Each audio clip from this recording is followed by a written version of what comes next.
You know what time it is? It is time to go live. Ladies and gentlemen, welcome back to your favorite podcast. Riffin with Griffin, yeah. Whoa, whoa, whoa. Yeah. Riffin with Griffin. Riffin with Griffin. Riffin with Griffin, yeah. This is Riffin with Griffin. Riffin with Griffin, baby. Whoa, whoa, whoa. What up, y'all? Riffin with Griffin. Welcome to Riffin with Griffin, live on Wednesdays. Glad you made it here. This is your host, Erik Griffin. Comedy, fun, drama, dad life. We talk about it all. Today I'm going to finally review Wonka. I finally saw it. Some news and notes from around the internet, and just get you caught up on what's happening in the dad life. But as always, welcome back to Riffin with Griffin. Riffin with Griffin, yeah. Riffin with Griffin. Yeah, baby. Welcome back to Riffin with Griffin, live on Wednesdays. I mean, I wish I could do like a set time, but, you know, it is what it is. We're here. My stupid mic stand broke. This is annoying, but, you know, it is what it is. Thanks for being here, everybody that's live on Tube. I appreciate you guys. You know how I say, let's hit the subscribe button. Hit that subscribe button so you can, you know, get me live. You know when I'm going live, or you know when I'm posting a video and all that. Okay, so make sure you hit that. Oh, look at this. How did this get messed up? Every time I go, I have to, like, you know, anytime you have to change the camera or whatever it is like that, you know, you have to, like, come on here. I got to move this. I got to move my face. I got to move my, you know, I don't know what's going on with this thing, man. But whatever. Let me just fix that for everybody. Yeah, there I am. I'm more cute on the screen. So, you know, hit live. I'm also on Twitch. Follow me on Twitch. You can game most days. You can be a subscriber on Twitch. And I've been saying it for years, but we are finally here. We are live. We finally got consistent Patreon content. Patreon on Mondays, I call it the Monday Nuance, where I will get into like a nuance of something, the specifics of something that I've talked about or something that I want to talk about or something that's going on. And that's Mondays. You could be a subscriber on Twitch to get to watch it live. If you're a subscriber on Twitch, you can watch it live, or just be a Patreon member. You know, there is a free preview on Patreon for like 7 days. But I, you know, they do let you become a free member for a little while, but I would encourage you to, like, you know, become a member. You know, there's some benefits to that, and, you know, helps daddy out. But it is what it is. We do have some Monday Nuance every Monday, extra content, Riffin with Griffin, bonus content. So I will see you guys there, but, you know, thanks for being here. Today, the sponsor of the show is Babbel.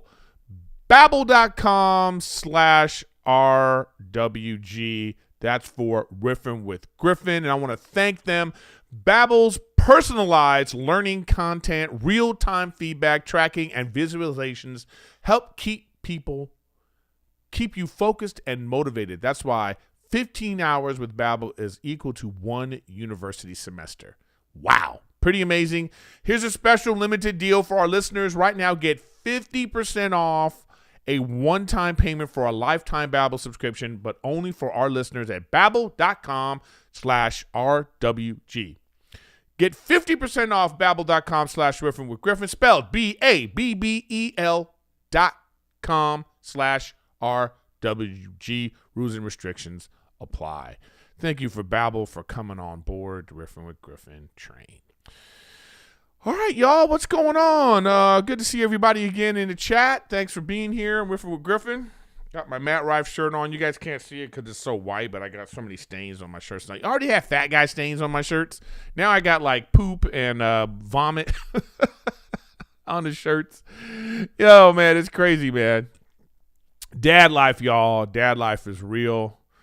Dad life is real, y'all. So, little Wolford is doing his thing. I got this adorable picture of Rachel took of them. And let me show you guys right now. This is the brag about my kid portion of the show. So this is an adorable picture. Oh my God. So we had this little, in our bedroom, we have this little wolf, that's on a wolf mural. We got it a long time ago. And then he's doing a little tummy time. Cutie pie. Look at that little cutie pie. So, news and notes. What's going on here? Yeah, dad life is something, man. But I'll get you caught up on something that I did. I went to go see my mom. I finally took the kid to go see his grandparents, My stepfather's great. He's just always calling, like, how's the kid? Boom, boom, boom, which is like really nice. If you guys have watched the show before, my personal story, or if you're new to it, I'll tell you, like, my mom has dementia. It's like mid-level, but it's there. She's not the same. It's tough, And the thing is, like, I remember my mom used to always tell me all the time, it's like, oh, you'll understand when you have kids. You'll understand when you have kids, And so, I have kids and I understand. I have a kid, So it was tough. I know she always wanted this, and I don't know if she quite understands what's going on. But, I took her to, we took the kid to see, and then she was just kind of like, I'm like, Ma, you're a grandma. And she was like, I'm not a grandma. But I actually don't think it's like so much dementia is so much as like my mom's always been vain. She's like, I'm not old. I couldn't be a grandma. You know what I mean? I think it's like that kind of vibe that she's like going with, So I don't know. It's like, but I did, wait, let me see. Is this working? Yeah, it's working, right? I think it's showing an ad or something. I can't tell because my thing kind of paused right here. So weird. I don't know. Here we go. Right. We're still here, right? Yeah, we are. Okay. I don't know. This is weird. I'm sorry for everybody listening. And thanks for everybody listening on the podcast. If you listen to audio podcasts, I appreciate you guys always. So anyways, we again, my mom's just a little bit vain, but my mom loves babies. I just think even when we're out with her, she sees kids, she wants to go over. So it's always like a thing where we're like, you can't just go over to people's kids. You know what I mean? But I did take her to see, and I had this great picture of my mom and Wolford, which is like, makes me very emotional. You know what I mean? So, but it was great. It was good to see her with him, and, she just was very, I don't know if she understood, but it was just a nice moment. You know what I mean? Anyways, it's always something, man. Dealing with life, man. When you get older and your parents get older, and you have to, it's like the circle of life, man. It's crazy. But in terms of like what's going on with, there's no sleep. It is everything people say it is. When you have kids, when you have a baby, it's everything people say. They're like, you're not going to get any sleep. This and this and that. You think, we going to do it different. No, man. It's crazy. Like clockwork. Like last night actually was pretty good because the kids like slept for like maybe 5 or 6 hours. It was crazy. And then, he gets up. Then he's like insatiably hungry. He's like looking for that titty. Like, give me that titty. Get it. Where the titty at? I want the titty out. So, but it is like, if I sleep or she sleeps, it's like, man, it's something else, man. The kids like clockwork. They get up, and you have to change them, and then you change them, and then they hate that. My kid hates being changed, man. It's like, oh, why his feet are kicking, and then it's like his foot gets in the poop diaper, and you're like, oh, no, what are you doing? And then he's already like, it's like, so now I already know, too, you have to have your hand up. As soon as you take that diaper off, you wait a second or two, you have your hand up. Like if the kid stops crying for like a second, if he's crying like, I don't like this, but if he gets calm for a second, the pee blast is coming, baby. The pee blast is coming. So I'll just be like, all right, And then he's already done this where we have this nice little changing table. It also is you can weigh him, which is important. I didn't realize how important that was. I'll give you some dad pointers as I'm learning them. But like then he peed and just poop blasted right on the thing. I'm like, oh my God. It's just like you just get used to it. After a while, you become numb to poop. You know what I mean? You're just like, all right, he's pooping, whatever. Okay, you just grab the paper towels, boom, boom, boom, poop. You put it in a diaper pail. You have it right next to you if you have a diaper pail. You know what I mean? So it's just like, it's adorable. So that's what's going on, So like I say, I took him to see my mom. So that was nice, and it's like, it's good to. I mean, I'm already doing things that I didn't have. I mean, I had some grandparents that weren't really my grandparents, and I don't, I have fond memories of them. So that's one of the things where I'm like, oh, I want him to have these memories. It's like, so as he gets older, I'll be like, okay, so here's 2 sets of grandparents, something I never had. Here's a dad in your life, something I never had. Here's a big family that like is supportive and loving, something I never had. So it's like, it's tough. It's difficult, family drama gets in the way of a lot of things, man. I mean, for me, I remember like here's something that I did that I am like, so I have a really strange family. My family is like not close. I'm talking about on my mom's side. They have 80 years of resentment because of what their father did and their grandmother and how they grew up in Central America, in Belize. And it's just like different moms, different dads and all this kind of stuff. And it's just a hodgepodge of nonsense, and it just carried over for years and years and years and years, So I have my own resentments towards my family because of how they acted, how they were, how they treated my mom, and even if my mom, like, it really boils down to like how I feel I was treated, how I feel like I was robbed of having family because of stupidity, right? Family drama is stupid. It really is. So then I had my resentment and I didn't talk to my cousins and aunts and for years, 20 years now. I didn't want to talk to them. I just felt resentment. And then now my mom has dementia and I'm like, look what you guys did. Like, it's like now there's no way of like, fixing your bullshit, right? So then, but this is the thing. Then I have a kid, and I was like, oh man, I gotta let this go. Like I don't want to do the same thing that they did, right? So I hit up my cousin, who we were close when I was a child, and I sent her a picture like, hey, look what I did, And then her mom hit me up and sent some like baby pictures of me and stuff, and I was like, oh, this is probably good. Now I'm probably going to have a conversation with them. I'm probably going to have to talk to them and be like, let me tell you why I'm upset. And it's not for them, it's for me, which I think is important to do. Sometimes you feel like you don't want to talk to people that you have a thing with because you feel like, well, they don't deserve that, or I don't want to talk to them. No. Sometimes you got to get things off your chest for yourself so they can know how you feel, so you can hear how you feel, so you can just get out whatever you were really feeling, or like, you might tap into some things and being like, this is why I feel this way.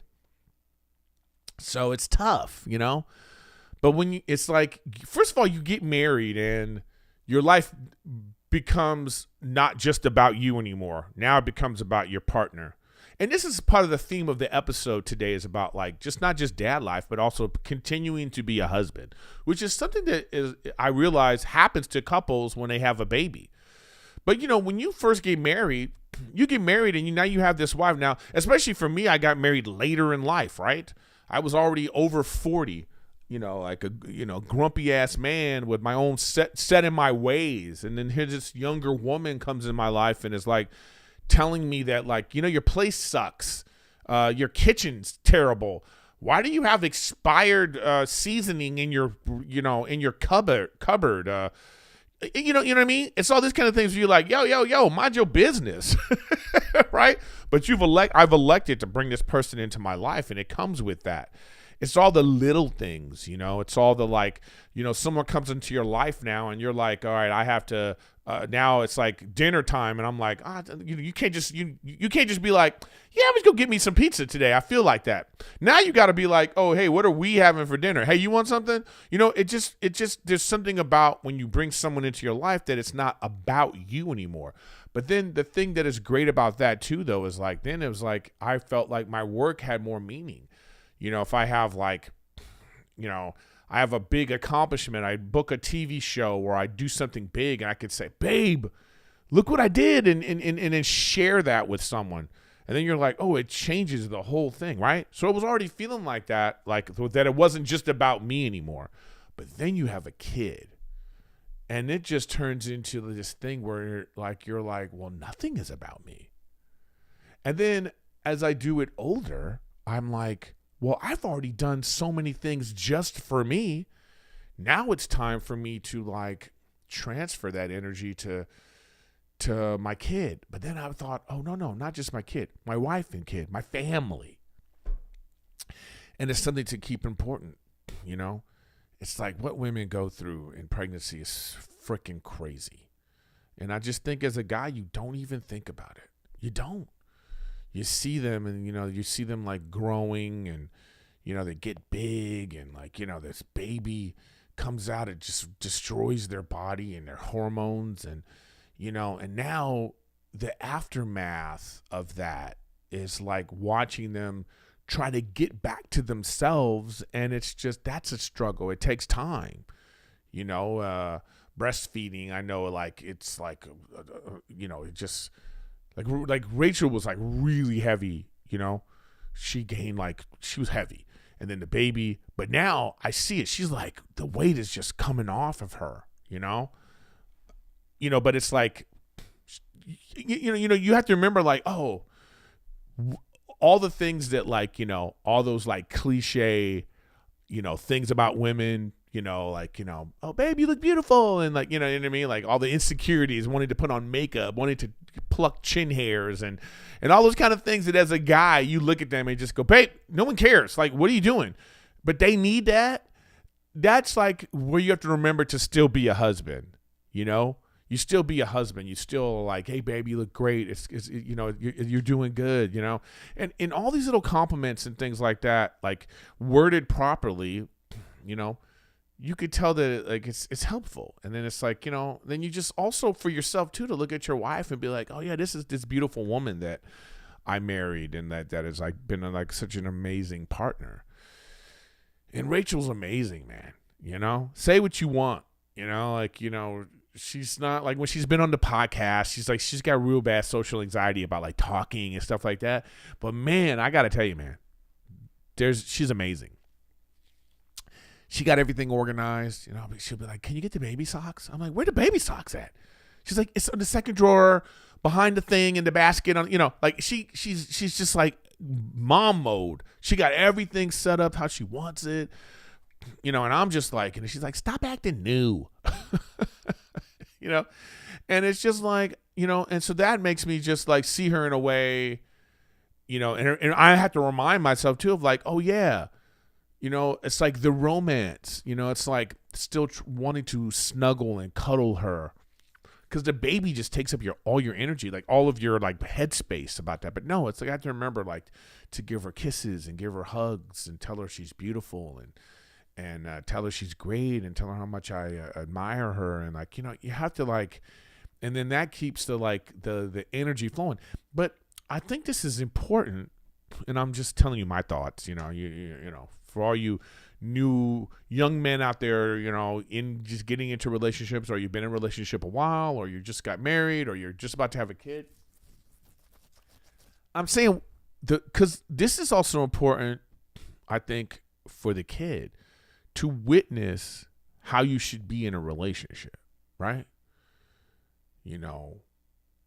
As you're loving up your kid, you want to love up your wife, and you want to like have a environment of love and respect, and so I think that the theme today is just like remembering like I have to remember to also be, I'm not just a father now, because that's what happens, when you're like when you're a single man, it's just you, and you're just like a hardworking whatever trying to like achieve greatness, right? That's just a man, and then you it's like now you're a husband. Now you're just like, oh, I'm a husband, but then you still have this energy of like, I got to be a provider. I want to make sure you have whatever you want, and that kind of thing, right?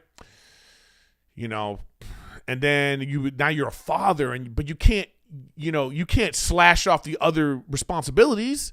Like, just because you're now a father doesn't mean you're not a husband anymore. And it's like just remembering all of that it all actually is like symbiotic, like it works together, and remembering that, is important.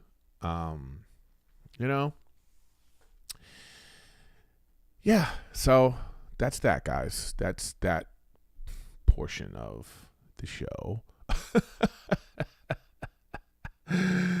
It is what it is, But let's take some time right now to, acknowledge our new sponsor of the show, Babbel. Babbel. Love Babbel. It's the best way to learn a language. Immersion. Living where the language is spoken and using it every day.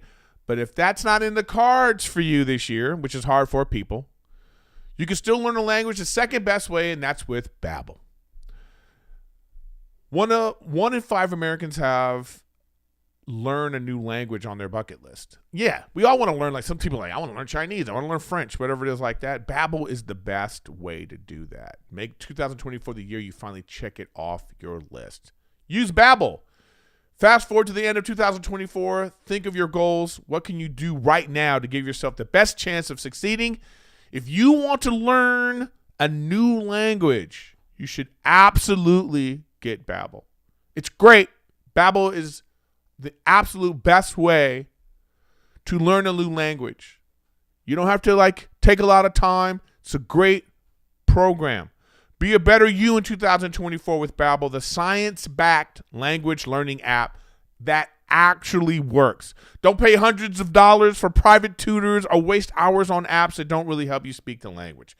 Babbel's quick 10-minute lessons are handcrafted by over 200 language experts to help you start speaking a new language in as little as 3 weeks. Babbel's designed by real people for real conversations. This is great. Real life learning. I'm probably going to try it too. I got to just pick what I want to learn. It's like, should I learn Spanish? Should I learn French? Should I learn Russian? What do I want to learn? I'm going to keep you posted on my Babbel journey. Okay, it's studies from Yale, Michigan State University, and other continue to prove Babbel is better. One study found that using Babbel for 15 hours is equivalent to a full semester at college. I mean, come on, man. Like, if you're in college and you're taking a language, just get Babbel with that. Man, imagine what you could do. Whew. Here's a special limited time deal for our listeners. Right now, get 50% off a one-time payment for a lifetime Babbel subscription, but only for our listeners at babbel.com/RWG. Get 50% off babbel.com/RWG, spelled BABBEL.com/RWG. Rules and restrictions apply.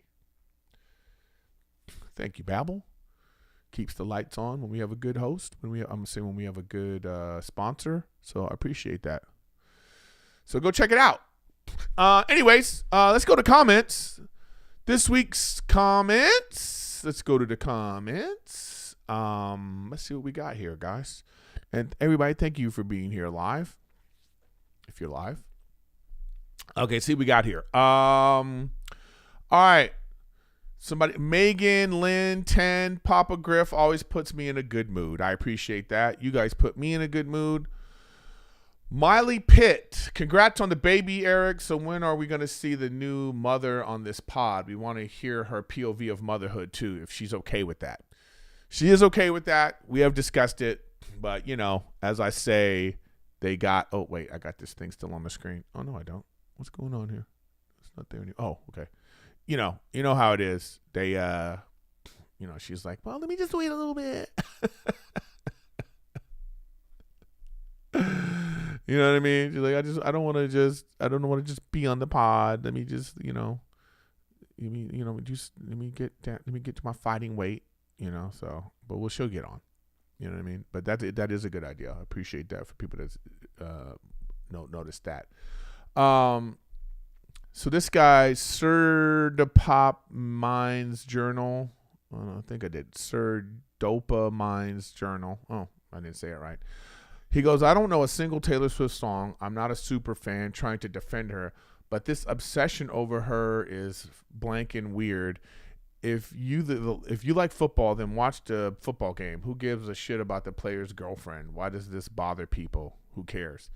Well, I mean, I know it's easy to say that, but like, you're talking about one of the most famous people in the United States, okay?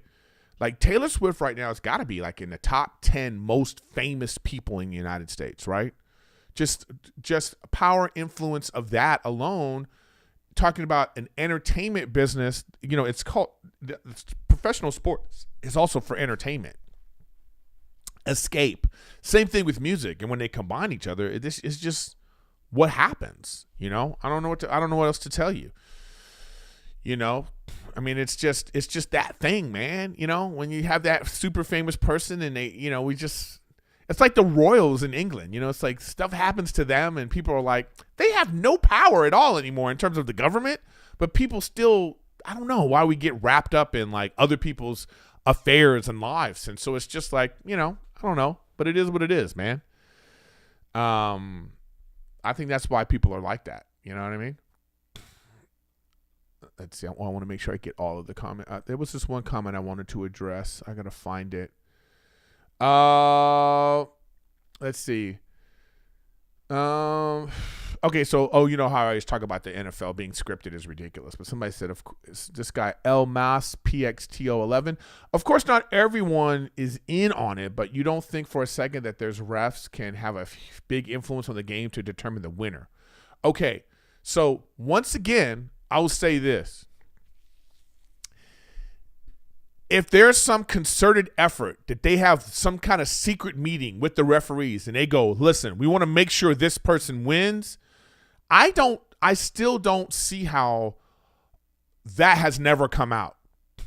Like there isn't one disgruntled employee that would be like, yeah, they told us this, there's no whistleblower. Like we live in an age where I just don't see how that would be possible. Now, if you're telling me Roger Goodell or like there's some secret room and they brought two referees in, like, look, you're going to be the one, maybe, who knows? Would they like certain things to happen? I'm sure. But like, you're like, when this statement already is proving that I've already proven my point of how ridiculous it is, that there is not some grand script, because you could not hide that. You just can't, There's some influence, but that's already come out in other areas. Like remember in the NFL, like the NBA, when somebody was like, they caught this referee betting or whatever. It's like you can't hide it. It's impossible to hide. It eventually will come out. So there's that. Okay. I love this is one of these kind of dumb comments I love. He goes, only takes a few people in charge and a couple refs to rig it. Whole world don't have to be involved. NBA used to rig it all the time and in a way still do. You got to drop this take. And he laughs. This is one of the dumbest sentences of bullshit this is the kind of comments I get from people. So he says the NBA used to rig it and in a way still does. How? Like, you can't just say things. This guy, he thinks you can just say this and I'm supposed to like, oh, okay. How are they rigging it? Okay. So like, this is my greatest example of the people that think, let me just say this. The people that think the NBA rigged, this is stupid. You don't think they wanted LeBron and Kobe in the championship? So they had this ad campaign all year of these dummies, the talking dummies, and it was Kobe and LeBron. You don't think they wanted Kobe and LeBron in the finals? You don't think that was one of the that would have been the greatest show on earth to see Kobe and LeBron James, the modern day guys who were compared to Jordan, go at each other? You don't think the NBA wanted that to happen at all costs? Do you think they wanted Dwight Howard and the Orlando Magics to play them? Huh? Huh? I'm talking directly to the dummy that wrote this comment. You don't think they wanted that? Of course they did. Why didn't it happen? The NBA is rigged, right? Listen, stop this narrative. You sound like a bleeping idiot. And I'm not just talking to that guy. I'm talking to anybody that believes this. You sound stupid to make an overall statement like this. The NBA is rigged. That's stupid. Okay? Have people tried to rig it? Probably. Have gamblers tried to influence it? Probably. But there is no major overall script. That would be ridiculous. Done. You're an idiot. Anyway. So here's one of this is one of the comments that I wanted to address, and I'll finish with this. I think I'm just telling you, one of the things that say bothers a podcaster or a comedian the most is when people misinterpret what you say. An example of this is like, I've talked about this on the podcast before. I even broke it down. But I'm just going to bring it up again so you can understand where I'm coming from. I'm on stage with Matt Rife, and there's a woman in the crowd, and she says, oh, we're here from the hospital, right? And, you know, I said, what do you do? You a nurse? And she says, my kid has cancer, you know? Then I make a joke. I'm like, wait, so you left your kid with cancer at the hospital to come see Matt Rife. We have fun. And the camera cuts to this mother whose kid is in the hospital. The camera cuts to this mother doing this, ha, ha, ha, ha, ha, clapping and laughing and enjoying herself. Every comment, all the comments were like, oh my God, this is terrible. Oh, how can you make a joke like that? Oh my God, you know. It's just your opinion. If you go, don't tell me, one, that I'm making fun of kids with cancer, because I wasn't. I was making fun of this mom for leaving her kid with cancer to come watch a comedy show. I was making fun of that. No kids with cancer were hurt in the joke, but that's how people interpret things. You get what I'm saying? So anyway, my point is, cut to me. We had a good time in the show. The mom's having a good time. Everybody's having a good time. And then you have idiots that come comment because they've interpreted it in their head the way they want. You know what I mean? Oh, I see somebody said, please talk to Bill Burr. Oh, I will. I know. You know, Bill Burr's a smart guy, but this take of his is stupid about the NBA being rigged. It's dumb. I'll tell him to his fucking face. I love Bill. Anyways, so now cutting to this interpretation thing. So now, last week I was saying that the shooting at the parade was crazy. Now, what I was comparing to is that when we go to a parade, we have an assumption that everybody's going to be cool and chill, right? And when somebody does that, they broke the code. And now they've making things unsafe. And what I was saying was I was comparing it to like how when you're just driving down the street, you just run through green lights because we have a code. There's an agreement in society. You have your license and you've agreed that you're going to stop at red lights. And when you stop at red, I know you're going to do that. I have this code and agreement with millions of strangers who I don't know. I don't know what's going on in their lives. I don't know what's happening in their day-to-day. They could be having a bad day, and they've decided, I'm going to run this light. But we as a society have agreed. We're going to trust that when I see a green light, I'm going to go through this green light, and I don't have to worry about people running into me. I was comparing that to when you go to a parade, it's the same kind of thing of like, I'm assuming everybody here knows there's kids and this is a fun thing. And when people shoot it up, they're breaking the code. And so now you're thinking, oh, maybe I don't want to go to a parade now because I don't know what it's going to be like. That's what I was trying to say. And I thought I said it eloquently enough. Cut to idiot comment. Let's read it. Dude said some idiots ruined a beautiful sunny day during the parade and then compared it to somebody blowing a red light. Meanwhile, what really happened was at least 3 people shot up a parade and then said, oh, they broke the code. Big L Erik. Like, this person is living in a world of their own. This is what's wrong with this generation of internet media. Your people don't understand nuance. You don't want to. This motherfucker lives in an echo chamber. He just wants to say things, and if people don't agree, he doesn't take that in. He just goes, "That's wrong," and let me attack. Attack, right?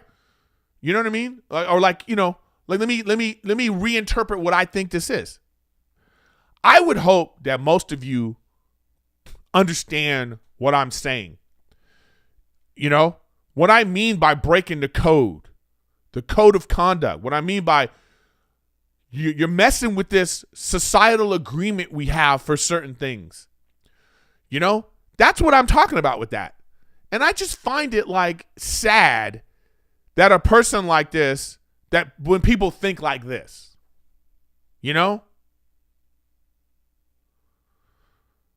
know what I mean? I just find that sad, It's sad to me because it's like you can disagree with someone's point, but understand it. That's really the thing I'm trying to say. This guy don't understand my point.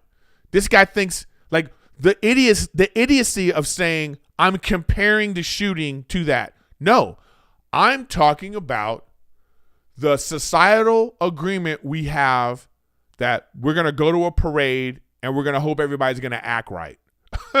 Like, imagine how crazy that is to even think. We're going to have millions of people. How about this? Like, that I can send my kid to school and then think it's going to be okay. It's not, no one's going to go shoot it up. I feel like, there's enough staff and people there that they're going to make sure our kids are okay. Like, that's like when that doesn't happen, you're like, hey, whoa, what's going on here? Now we have to start thinking about other things. That's the kind of the area that I'm talking about. So when somebody thinks like this, when they reinterpret without, there's no conversation in this.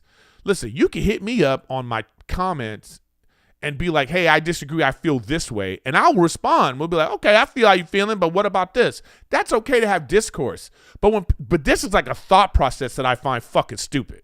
Just honestly, the thought process of like, just like not trying to see the point, not even trying to understand it, reinterpreting it, and then just being like, just dismissive it. That kind of dismissive stuff, I'm not with it. So, I just saw a comment in chat that I wanted to address. No. I first of all, okay. So this guy Patrick is one of these, on the chat. He's one of these conspiracy theorist guys. So the NFL, they actually go to in the overtime, all the calls go to New York. So, if you're saying that you think that when they, like, all the touchdowns are reviewed now, all of the calls are reviewed now, coaches can throw the red flag and be like, hey, check that. So then they go to New York. So if you're a person that thinks that when they go to New York, those people decide, hey, we should probably let it go, right?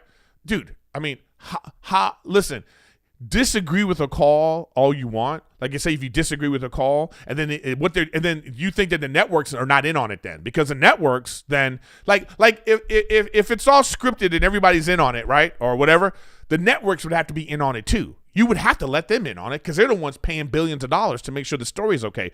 It would be like if you have like a bad version of Grey's Anatomy on TV. The network's got to be like, hey, we don't approve this script. This is like, people aren't going to like this, and they cancel it. The networks would have already canceled it. The show has to be good, right? You know, the NFL, it has to be good. So it's like, yeah, bad calls are made. But if to think that they're making these bad calls to make sure, someone wins. Think of this. Think of the NFL. Patrick Mahomes, do you think that he's great? Like, to me, I would think that it was a conspiracy if, like, a terrible team won. You know what I mean? Like, a quarterback that's not very good wins. Then you go, wait, how did this happen? But you're telling me it's like the greatest tight end ever, one of the greatest quarterbacks ever, probably ever, one of the greatest coaches ever, one of the top 1-2 defense in the league all year. They won the Super Bowl, but it's fixed. What? Make that make sense. You know what I mean? These two were the number one seed in the NFC, made it all the way to the championship, but it's rigged. What? I don't know, man. I don't know. Sometimes I don't know what the thought process is. And then that referee that was gambling, hey, I'm sure that, like, they're trying to get at all the refs and their families, right? You don't think the mob or, like, people that are like, just anytime gambling's involved, anything can happen. Shit is shady, right? So of course we probably don't know all the stories of the referees that are, been caught. I'm sure they don't publicize all of that because we wouldn't want that to be publicized, right? So I'm sure that there's a lot of things going on behind the scenes, but it is objectively stupid to think that there's some overall script. That's the point I'm trying to make. Okay? Have people tried to do things? Yes, I'm sure. But it's not scripted. That's stupid. Okay, guys. Wow, we really went at it today with the comments, with everything. We got to get going here. I want to talk about something else. But thanks for all the comments, even the idiot who made that, who misinterpreted my words. You know what I mean? Even though he did that. Here's some crazy stuff in let's talk about some stuff real quick on the internet, because I haven't gone to these internet posts in a while. This one's funny. So Peter Thule funding a new Olympics where athletes can take performance enhancing drugs. What are we talking about? Hey, look how my camera is messed up again. Look at that. Like performance enhancing drugs? Really? Like do we want this? I mean, I wonder, like, you guys tell me in chat right now, do you really care? Like, if athletes are using performance enhancing drugs, does it really bug you? Because I would say this then, if we don't care if athletes use performance enhancing drugs, we don't mind if they have some sort of Olympics that allows this, then we shouldn't care that transgender athletes that have an advantage, a biological advantage, then we shouldn't care. Then they should be allowed to play in those Olympics too, right? You know what I mean? I don't know what to say about this. It's like, I don't know if this is going to be, but maybe we don't care. Like, maybe we're just like, yeah, let's see. Because when I go to the gym, they always have this like weird competition on the TV. It's like this weird CrossFit where these like men and women do like these obstacle courses, and it's crazy. Like they have to like each, like there's like areas. So they run to an area and then they have to pick up like weights, and maybe they have to do like 100 curls in a certain amount of time with like 80-pound weights or something. Then they go to a next one and they got a deadlift, and then they go to another one and they have to do like some weird like pull-ups or something. And it's this weird obstacle course. And you go, and I'm talking to my trainer, and he's like, yeah, all those people on steroids. And I'm just thinking to myself, oh, okay, well, does that take away from it in your mind? That's just a real question I put out to people about it. You know what I mean? You know? So I don't know. I just thought that was weird. I just thought that was like a weird thing. I don't know if people want this. You know what I mean?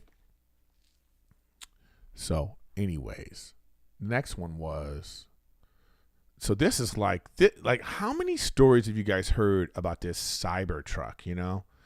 The Cybertruck, man. And shout out to Futurism. That's a great, I go to them a lot. Futurism on Instagram.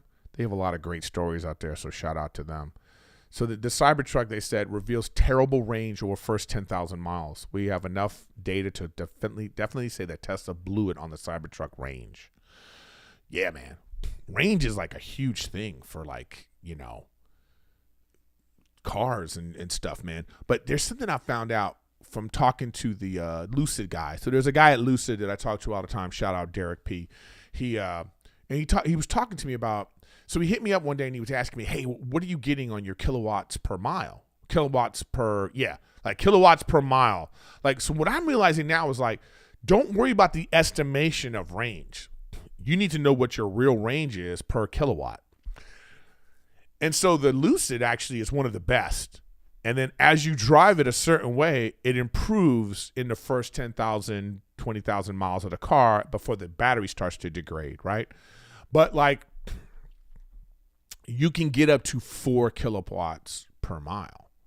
And that's fantastic. That's the number you need to really be worried about. Is so I don't look at miles anymore, like what my range is. I look at the percentage of battery now.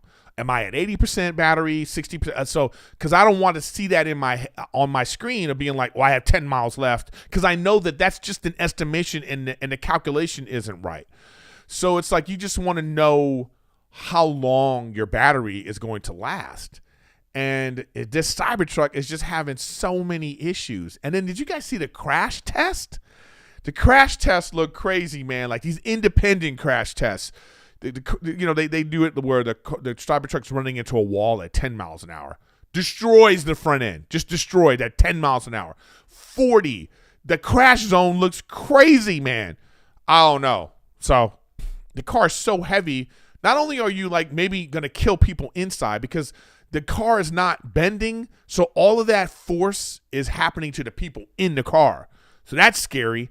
And not only that, imagine you running into another car and your car is so heavy that you're completely obliterating everybody in that car. Like, who wants to live with that knowledge, right? So I don't know. Cybertruck, it's got some issues.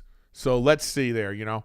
Oh, and this is the last thing I wanted to talk about in terms of these Instagram things. It's like, did you see this where these climate activists throw soap at the Mona Lisa in the Louvre? These climate activists, you know. So now they have to like listen. I find this ridiculous. Like, does this kind of stuff work? So and kudos to people who really care about the environment. The people that, like, listen, these are these kind of like extremist, crazy people that we need in society. Because without them, all the animals in the world would be dead. Without them, there would be no forest reserves. Without them, we would just be tearing up the earth. We need them to keep us in line because most of us don't care if we're just being 100. Okay? So, like, in terms of the climate, you know, do we care? I think most of us are kind of in limbo, like caring. We go, well, I guess is that what's happening with the climate? You know, is climate really changing, or is it like, do we really care, right? So you have these activists, but this is the thing. This ain't gonna make me care. Why would this make me care, right? Okay, maybe this just makes them look crazy. You throw paint and soap at a masterpiece that's been around for hundreds of years, and now we're gonna be like, you know what? We got to fix the environment because we have to save the Mona Lisa. This is crazy to me. How about those people who were like, I think they were blocking the 15 to go to the Super Bowl. I believe this just happened. There were climate activists and the police just came and like, The highway patrol just crashed through their stuff, went and started tasing and arresting people. Like, get off the road. How is this helping people? I'm just saying, okay, what am I trying to say?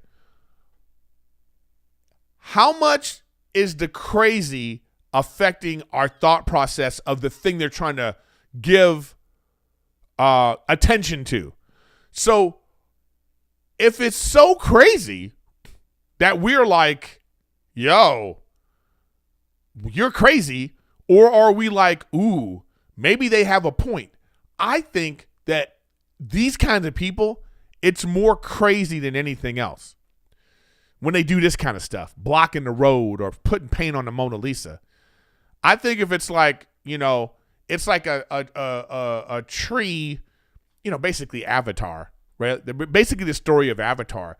You have some tree that has some super high significance, and then the oil company's trying to tear it down, and then these people like build a tree house in the tree and they stay. And we're not leaving this tree. That I think is different, because then you're like, okay, so they really are putting their life on the line for the thing, right? And then you start to look into it. You go, what are they doing this for? And they're like, oh man, this tree has been here for 500 years. And then, then you kind of go, oh, okay, I see what you're doing. And you kind of think, come on, guys. You being like, what are you doing, man? What are you doing? But like, for them to throw paint on this, to think that we're going to start going, well, you know what? We got to see what's going on with these polar ice caps because they threw paint on the Mona Lisa. I'm not with you, man. You're just crazy. All right, last up, guys. Wow, I really went through it today. This is great. I finally saw the movie Wonka. Now, here's something I want to talk about with Wonka, man. I finally saw Wonka, and let's go down here like this. So here's Wonka on IMDb, and it's with dreams of opening a shop in a city renowned for our chocolate, a young and poor Willy Wonka discovers that the industry is run by our cartel of greedy chocolatiers. All right, so first I want to say this. Charlie and the Chocolate Factory was my absolute favorite book when I was a child, and I can't wait to read it to my kid. And I'm going to do voices and everything. I read Charlie and the Chocolate Factory maybe 10 times as a kid, and I knew what was going to happen, and I was excited every time. It is such a fantastic book. It's just about dreams and hope and all kinds of weird, whatever other weird stuff. I didn't care at the time. I'm just telling you now, it was a great book. I loved it. And so, and every single movie that has come out is terrible. Just honestly, every movie adaptation of it just doesn't do it justice. The book is 1,000 times better. So I've been waiting to see Wonka. I wanted to go into theaters, but every single person I've talked to about Wonka said it was terrible. Everybody's like, it's not very good. Now, here's something I like. I actually like when people tell me a movie is terrible and they keep going at it and they keep telling me, and then I lower and lower and lower my expectations, and then when I finally see the movie, I go, oh, you know what, this is actually pretty good. So I don't know if this movie was actually good or if, people have told me it was so bad and I have my expectations low, and so, but I want to say I actually enjoyed the shit out of this movie. I really did. One, it's a musical, which I don't like. I need to know it's a musical when I first go in. Like, be singing. Opening credits, be singing. Okay? Then I know it's a musical. So, but this is one of those ones where it's like you go, oh, okay. You're watching a movie and then people just start singing for no reason. And then you'd be like, oh, okay, this is a musical. Okay. Then you just kind of like, all right. You wrap there's a musical section in your brain where you go, okay, this is what I now know what this is. And so now you can like forget about story and like continuity, and the story don't even got to make sense because it's a musical. People don't just start singing. You know what I'm saying? And you also know now this is fun. It's for kids, and you can kind of like wrap your brain around that. And this was this. And I thought, and this is also an origin story. So this is how Willy Wonka became crazy or whatever, became a crazy, like, where he locked himself up in a chocolate factory and nobody saw him, and he just made chocolate with like, and this is the world of like magic and like, weird things are happening, and of course chocolate is like gold in this universe. And I was like, okay, I wrapped my brain around it, and it was fine. The performances were fun. He was great. Chalamet's a cutie pie. You know what I mean? He's just a cutie pie. You want to pinch his cheeks. I'm sure some women like this sort of like, what do you call it? Androgynous sort of guy. I'm sure he's got tons of gay fans because he's a cutie pie. I'm sure he's got, you know what I mean? Like, he's just like, he checks a lot of boxes for stuff, and he's a great actor. I believed him. Like, I think he did a fantastic job in this. I totally believed him. Right. I believed. And even though it was over the top and it was like, it was woke, you know what I mean? Of course, you had all the like, there's a little black girl and there's a little, you know what I'm saying? They had all that going on. But after a while of just watching it, and me and Rachel just sat and watched it, and we were just like, yeah, had a good time. It was enjoyable. You know what I mean? So lower your expectations. It's like we rented it on Prime or Apple TV, whatever, because she really wanted to watch it. If we would have went to the theater, we would have paid double for what we paid. So I will say all the people that were in it were fine. You know what I mean? It was nicely done. It was well filmed. It looked beautiful. The music was, it's like musical music, so it's like anybody can sing it. You know what I mean? Look at me and you'll see. They had a couple of songs from the original Willy Wonka movie with Gene Wilder. So that was a nice little homage to that. And so I'm going to go ahead and give it like 6 woo-woos. Whoa, whoa, whoa, whoa, whoa, whoa.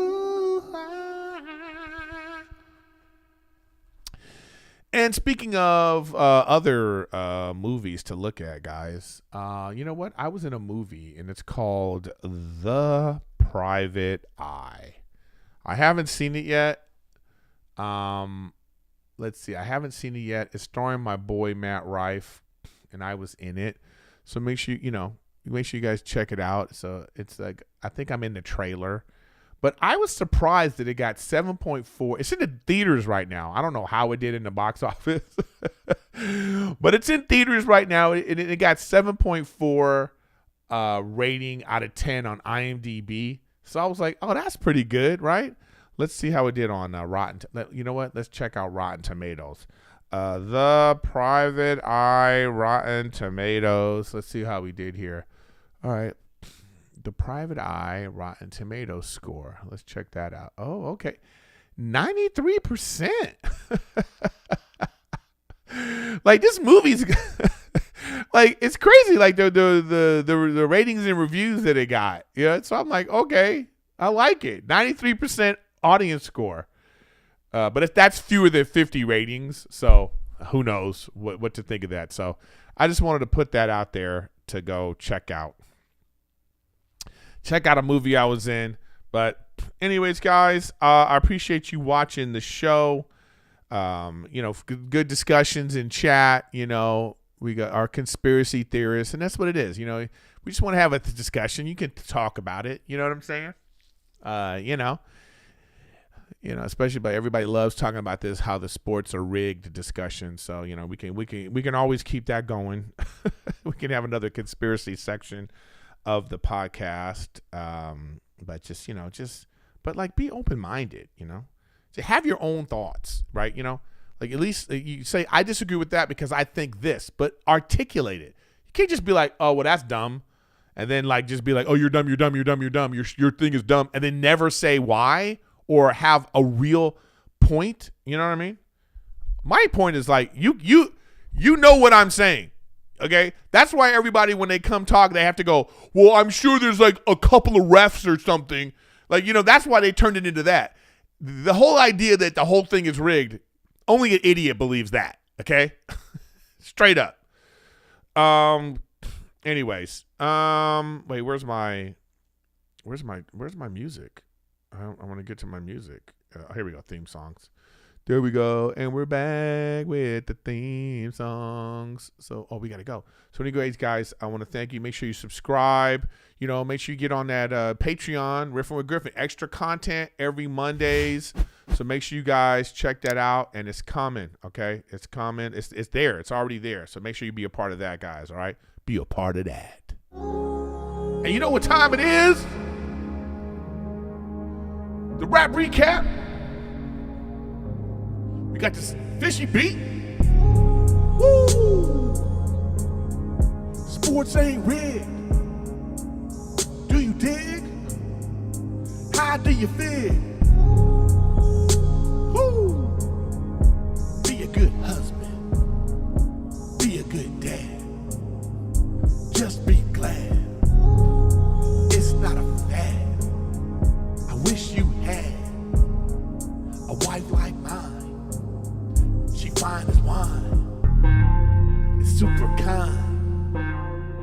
One of a kind. Anyways, y'all. Thanks for watching. Every Wednesday, live. Every Monday on Patreon. Check me out, Riffin with Griffin. See you next week.